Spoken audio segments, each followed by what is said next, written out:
All right, today we're going to be talking about our special right triangles, but before we get into that, we need to know how to simplify and rationalize radicals. So there's different ways to simplify radicals. You can look for perfect square factors, or you can look for pairs of factors. So this is an example to show you square root of 72,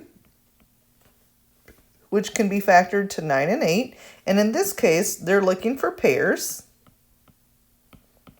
of factors. So you're going to break up 9 into 3 and 3, and then you're going to break up 8 into 2 and 4. Circle the primes. 4 we have to break down to 2 and 2. So again, circle your primes. So now what we're going to do is we're going to look for pairs. So when we look for pairs, if you make a group of 2 in this case, since it's a square root, it goes outside. So we're going to go ahead and I'm going to circle. I've got a pair here, so I'm going to take that outside the radical. I've got another pair here, and I'm going to take that outside the radical. Whatever is left over stays under the radical.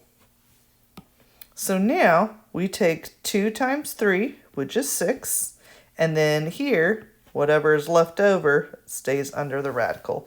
So your final would be 6 root 2, or 6 times the square root of 2.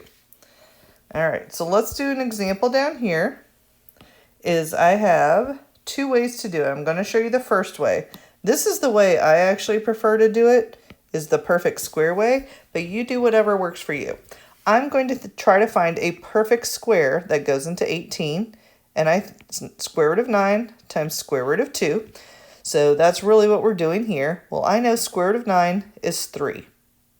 And square root of 2, you can't simplify that anymore, so you just bring it down. So to me, the perfect square just makes sense because it's right there. And that's where I got this from, was the 3.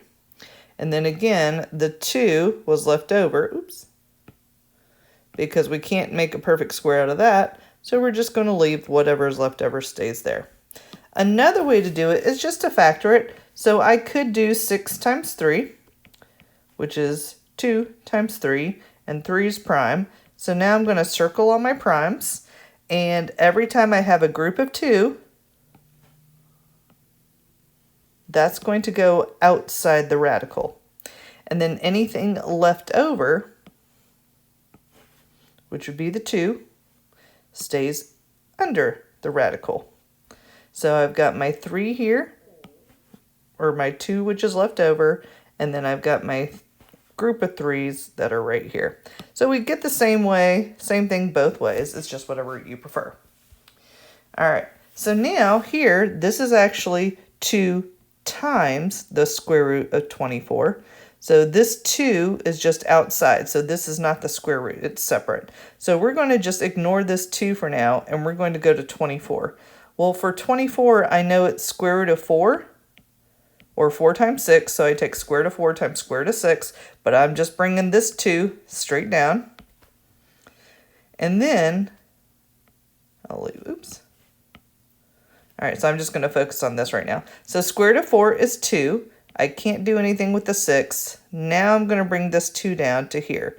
So it's really 2 times 2, which is 4. And I'm going to bring the 6 down, and then that's it. All right, what I want you to do is you're going to try those 2, and I don't care which way you use. The next step we're going to do is we're going to rationalize. So if you notice here, we have a radical in the denominator. You cannot have radicals in the denominator, so highlight that. So you need to rationalize by changing the fraction without changing its value. So we're basically going to take something and we're going to make it 1, but it's going to look a little different. So we're taking this, in this case, since you have 10, root 10 in the denominator, we're going to multiply the numerator and denominator by square root of 10, because this is essentially 1. So, and then once you go through and multiply it, then we can simplify. So let's look at this example. So again, you can't have square root of 2, so we're going to multiply top and bottom by square root of 2, and you're going to end up getting 3 root 2. Now, this is over 4 because 2 times 2 equals 4. But if you also notice, if you do square root of 2 times square root of 2, which is square root of 4, isn't that 2 anyways? So really, you know that the radicals are going to cancel each other out. So you're going to get 2, and you have 3 root 2. And that's your answer. So now, no more radical in the denominator. All right, I want you to try these two, and then we're going to do number 8.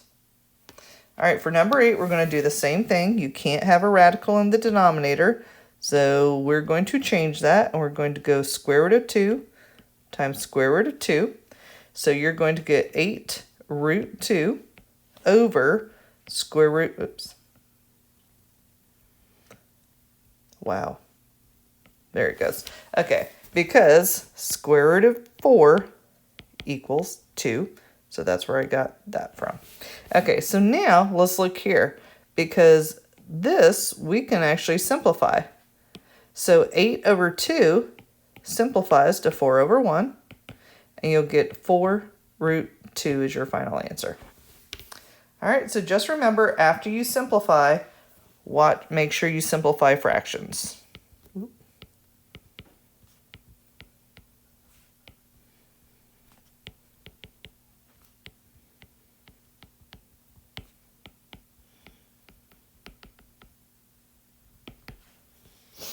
All right, so now, down here, we have a Pythagorean theorem review.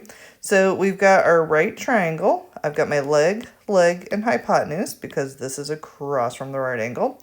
So we're going to find the missing leg here by going a squared plus b squared equals c squared.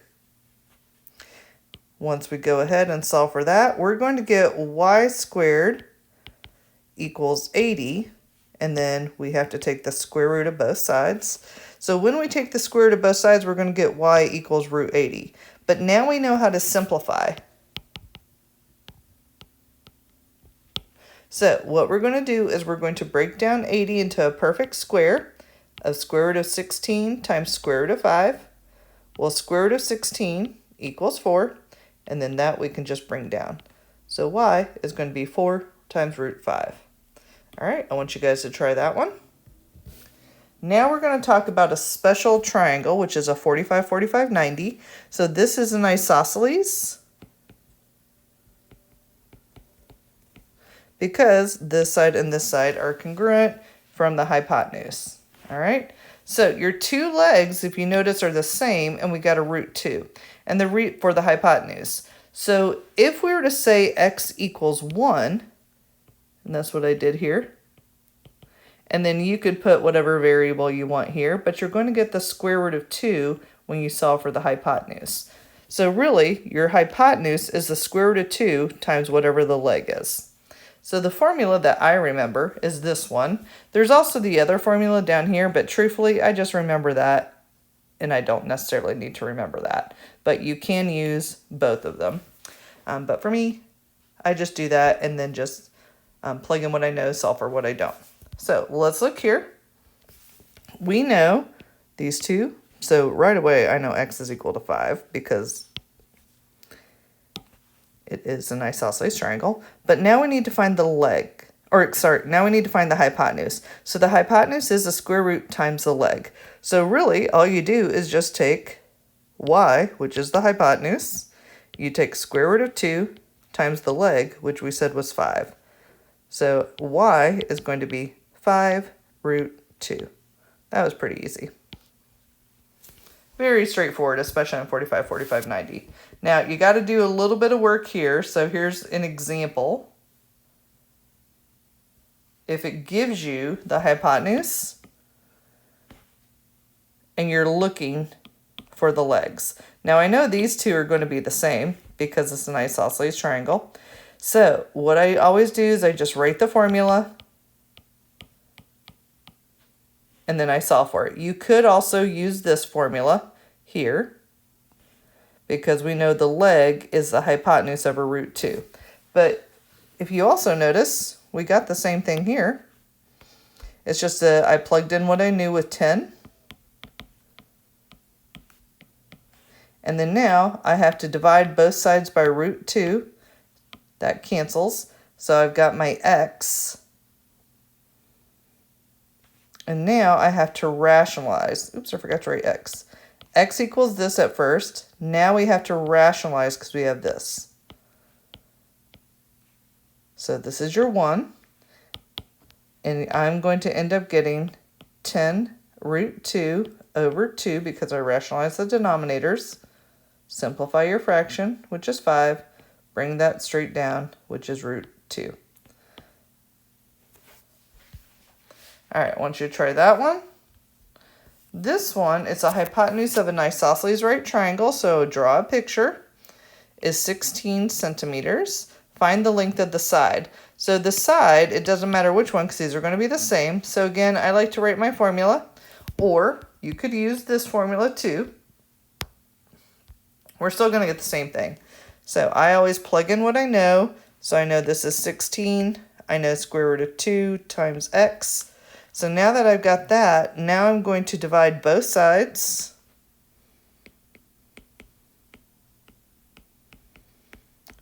By root 2.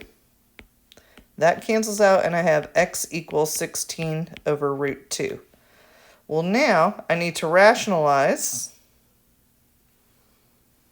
Oops, I'm going to kind of move this out of the way here.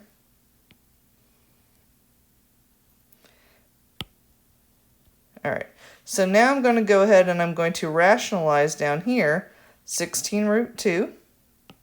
And I'm going to move this. Whee! Ooh.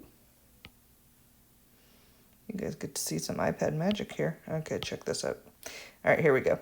Okay, so now I'm going to rationalize this by, because we can't have that, so you got to multiply top and bottom by square root of 2. So I'm going to get 16 root 2. Now, simplify. So that's going to give you 8 over 1, which is 8. And then bring that guy down, which is root 2. All right, so go ahead, try those. And then lastly, we have special right triangles. So this one's a little bit more intense, but you know your legs because it's based off of the measurements. So we know the hypotenuse is always going to be the hypotenuse. The short leg is always going to be across from the short angle. The long leg is always going to be across from the big angle. That's not 90. So these are 30, 60, 90. Now again, there's all these formulas here, but truthfully, I just remember these two, or different ways to do it. I just remember these two, but here's how I think about it. I think of this as 1, 2, root 3. So just like 1, 2, 3, okay? So, but it's all times x. So let's go ahead and let's try this. Always label your sides first. So I know since this is 30, this is my short leg. I know this is my hypotenuse. And then I know this is 60, so that's my long leg. So now that I've labeled my sides, now I know what I'm looking for. So I know first it's easier to look for the hypotenuse if it gives you the short leg. So I know my hypotenuse is just 2 times the short leg. Well, we said the short leg's 6, so I plug that in, so x equals 12. That's pretty easy if you're given the short leg. Now to find the long leg, we need to take the short leg times root 3. So we said the short leg was 6, so you're going to get 6 root 3. So that was pretty easy. It's a little bit more work when you have to find the short leg. So for this guy, label, I know this is my short leg, I know this is my long leg, and I know this is my hypotenuse.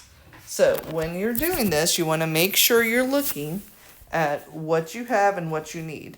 And it's usually easier, if it's not given a short leg, it's easier to find the short leg first. Once you find the short leg, then you can look for the hypotenuse. So the short leg is x. So we're going to look at x. It did give us the long leg. So we're going to plug this in. And we said the long leg is root 3 times the short leg. So I got 12 equals root 3. Well, I have to divide both sides by square root of 3. Well, I can't have a radical in the denominator, so I have to rationalize it by multiplying top and bottom by root 3. Once you get that, then you're going to get 12 root 3 over 3. This will simplify to 4 over 1, which is 4 root 3. So your short leg is 4 root 3. Now that we know this, it's really easy to find the hypotenuse, because the hypotenuse is just 2 times the short leg. So 2 times, we said the short leg is here, and that's going to give you, because 2 times 4, they're outside the radical, so you can just multiply them, and root 3 you can't combine with anything, so it's just 8 root 3. All right, so I want you to go ahead and try those two, and then let's look at number 5. Number 5 has multiple parts to it because there's 2 different triangles. So first, if you notice here, you have a 45, 45, 90. So that's one triangle, and then you have another triangle here, which is a 30, 60, 90. All right, so first what we're going to do is probably going to be easiest to start here. So I've got a 45, so I know this is x and this is x, so those are the same. And then I know my hypotenuse is 4 root 2. So looking at your 45, 45, 90, I know hypotenuse is root 2 times a leg. So I'm going to plug in hypotenuse, 4 root 2. And then now I'm going to divide both sides by square root of 2. That cancels. And then this is actually going to cancel, so you're left with 4. So now I know that this leg is 4. Now I can use this as 4 here.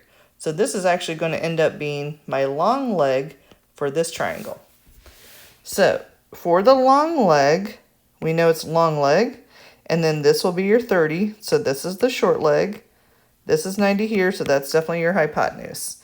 So let's find, we have the long leg, so we need to find the short leg. So I know the long leg is the square root of 3 times the short leg. So let's plug in what we know, solve for what we don't. I have to divide both sides by square root of 3. That cancels, and I'm left with 4 root 3. Well, I can't have a denominator, so I have to rationalize. And then I'm going to get 4 root 3 over 3.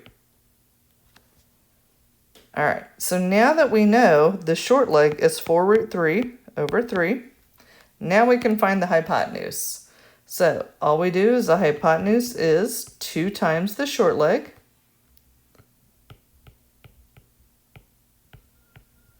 And then again, since these are outside the radical, you can just multiply them together to get 8, and then you can just bring over the rest. And that's your hypotenuse. All right, so I want you to go ahead and I want you to try these. I would draw a picture here of a square with a diagonal, and then here I drew an equilateral, or attempted to draw an equilateral triangle for you. And then I drew an altitude right here. Altitude means a right angle right there. So go ahead and try those. And then that is your special right triangles and simplifying and rationalizing radicals.